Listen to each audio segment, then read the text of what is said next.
जय श्री गणेश दोस्तों। हमारी आज की कहानी का नाम है अक्ल। कहानी अच्छी लगे तो प्लीज चैनल को सब्सक्राइब कर लीजिएगा। अब शुरू करते हैं कहानी। रुचि कहाँ चल दी सुबह सुबह। तुम्हें पता है ना, आज दीदी और जीजाजी आने वाले हैं। रमा ने अपनी पत्नी को बैग में कपड़े डालते हुए देखा तो पूछ बैठा, हाँ मुझे पता है, तुम्हारे बहन बहनोई आ रहे हैं, लेकिन मैं कोई इस घर की नौकरानी नहीं हूँ जो आए दिन सबकी हाजिरी बजाती रहूं। मैं जा रही हूँ अपने मायके। तुम और तुम्हारी माँ संभालो अपने मेहमानों को। रुचि चिल्लाते हुए बोली, देखो रुचि, तुम्हें जाना है तो जाओ, लेकिन मेरी माँ और बहनों का रोज रोज अपमान करने की जरूरत नहीं है। वैसे भी तुम घर में करती ही क्या हो? साफ सफाई काम वाली करती है और रसोई में सारा दिन माँ ही काम करती है। रमन भी झल्लाते हुए बोला, हाँ हाँ, तुम्हें तो सारी कमी मुझ में ही नजर आती है, और मैं क्यों करूं तुम्हारे घर का काम? बहू हूं, कोई नौकरानी नहीं। रुचि, ये घर तुम्हारा भी है और अपने घर में सभी काम करते हैं। आखिर तुम कब इस घर को अपना समझोगी? रमन ने समझाते हुए कहा।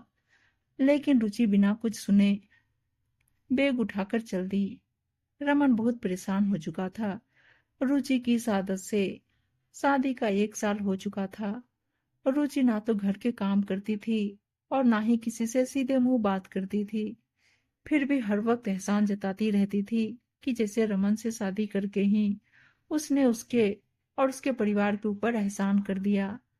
रमन रुचि से बहुत प्यार करता था, लेकिन उसका ये रवैया उससे बर्दाश्त नहीं होता था। घर में रुचि कोई भी काम नहीं करती थी। सारा दिन फोन पर बातें करती रहती या घूमने फिरने में वक्त बिताती रहती। आए दिन रुचि अपने मायके चली जाती थी, लेकिन इस बार रमन ने भी ठान लिया था कि रुचि की अकल ठिकाने लगानी ही पड़ेगी। रुचि को मायके गए 4-5 दिन हुए थे कि एक दिन रमन अपने ससुराल पहुंच गया। सबने सोचा कि दामाद बाबू रुचि को लेने आए हैं, लेकिन रमन ने आराम से दोनों वक्त का खाना खाया और आराम करने लगा। रुचि भी इंतजार कर रही थी कि रमन उससे वापस चलने को कहेगा, लेकिन रमन बिना कुछ बोले सोने चला गया।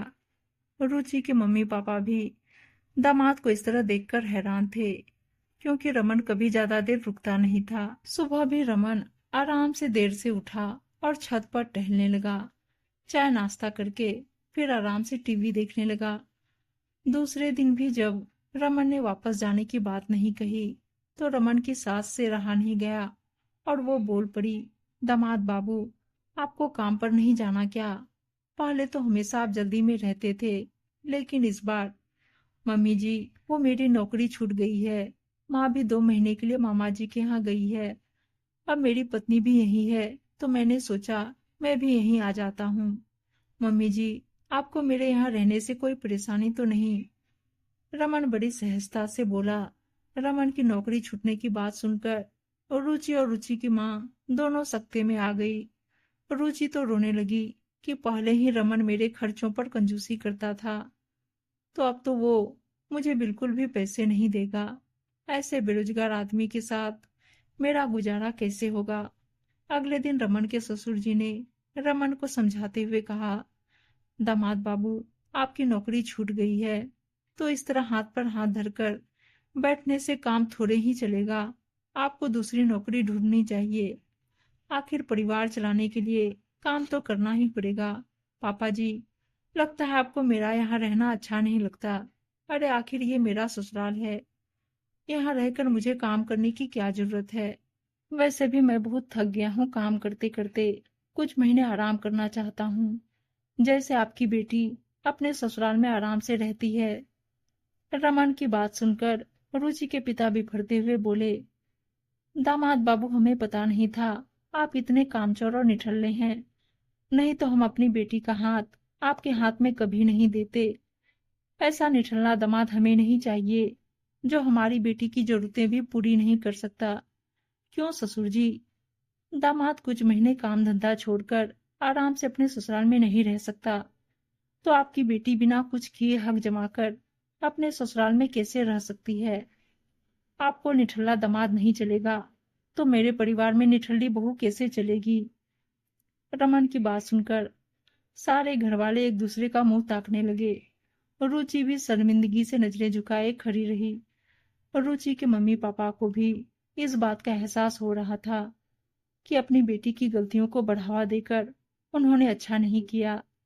यदि शुरुआत में ही बेटी को ये शिक्षा दी होती कि अब ससुराल ही तुम्हारा अपना घर है, तो शायद रुचि यूं अपने ससुराल वालों को परेशान नहीं करती। रुचि के पापा बोले, रुचि, रमन ठीक बोल रहा है। घर के सभी सदस्यों को मिलकर परिवार की जिम्मेदारी उठानी पड़ती है।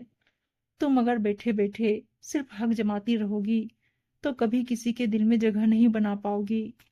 घर तो औरतें ही संभालती है। यदि तुम्हारी तरह रमन भी अपनी जिम्मेदारी से मुंह मोड़ लेगा तो तुम क्या करोगी? बैठकर तो एक बेटी भी नहीं खाती, फिर तुम तो उस घर की बहू हो। अभी रमन के साथ वापस अपने ससुराल जाओ और अपना फर्ज निभाओ। आखिर में उन्होंने रमन और उसके परिवार से माफी मांगी और रुचि को समझा बुझाकर उसके ससुराल वापस भेज दिया। रुचि की अकल भी ठिकाने आ गई थी।